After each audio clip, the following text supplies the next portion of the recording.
ketemu lagi.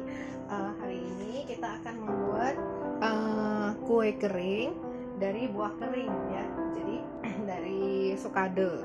Kue kering sukade yang sejenis makaron ya. Jadi dia tuh tidak menggunakan tepung, dia menggunakan, kita ganti dengan kelapa parut.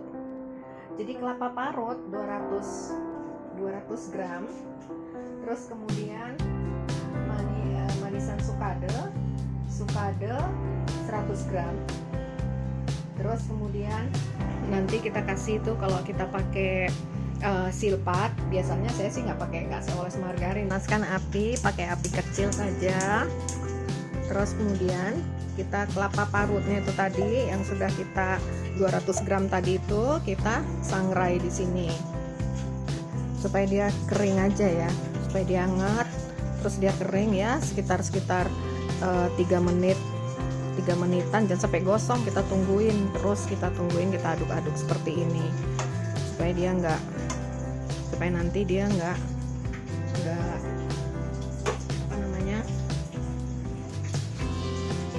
karena kelapa parut saya ini masih baru dari kulkas ya, jadi ya mungkin di 5 menitan 6 menitan ya. Putih telur ya dengan kecepatan rendah saja.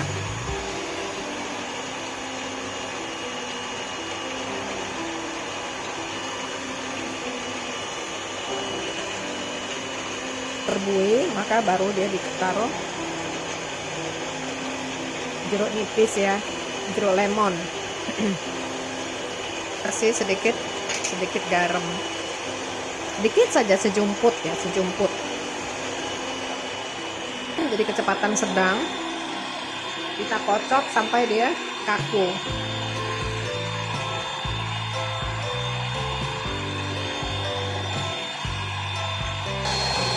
Ya kurang lebih 1,5 menit, 2 menit, kali 2 menit kita tambah kecepatannya ya. Kita ambil, terus coba kita kasih terbalik gitu, dia tidak jatuh, ini maksudnya. Kemudian kita tambahkan, kita akan mengaduk kuning telur, 2 kuning telur tadi dikocok bersama dengan gula.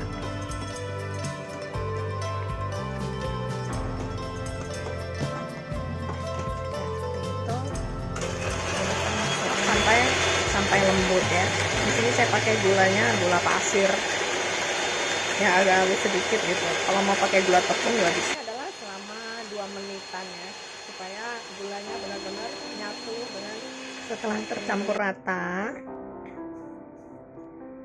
kita masukkan adonan kuning telur ini tadi, kuning telur sama gula tadi ke dalam ini, ke dalam adonan putih telurnya,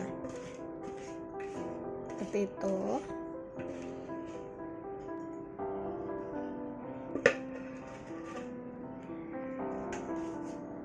Aduk rata ya, aduk rata, pakai spatula aja, angkat supaya dia nggak melempem.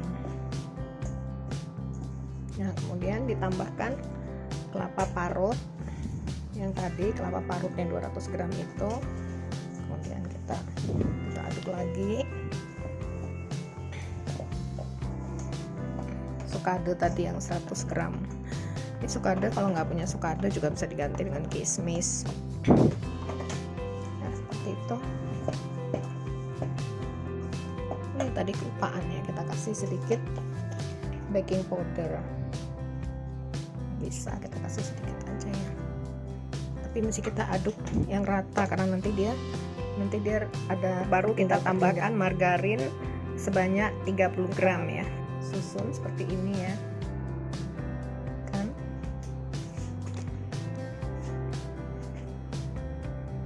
Bulatkan ininya, bulat seperti ini ya, bulatkan seperti ini sampai adonannya habis, hanya ditotok begitu aja ya, seperti itu. Dimasukkan ke dalam oven ya, terus terus yang dipanaskan 150 derajat Celcius ya. Jadi tadi tuh ada 2 putih telur itu berbeda-beda ya, berbeda-beda tingkat kepanasannya. Maka ini dipanggang selama kita lihat-lihat ya, dari mulai 20 menit bisa kita buka, 25 menit biasanya, maksimal 35 menit seperti Ketika itu. dia dibalik, dia tuh sudah agak coklatan, terus kita diamkan dulu di suhu ruang sebentar. Kalau dia tuh mengeras dan kemudian dia crispy, berarti dia udah matang, benar-benar matang. Tapi kalau belum, kita masukkan lagi ke dalam. Kalau masih lembek terus ya, sekitar ya sampai suhu kamar lah, 25 derajat Celcius. Kalau dia di atasnya, kalau dia masih lembek, kita diamkan dulu sampai dia benar-benar dingin di suhu kamar. Maka baru setelah itu, kalau dia masih lembek saja, berarti kita panggang kembali supaya atasnya tuh kering.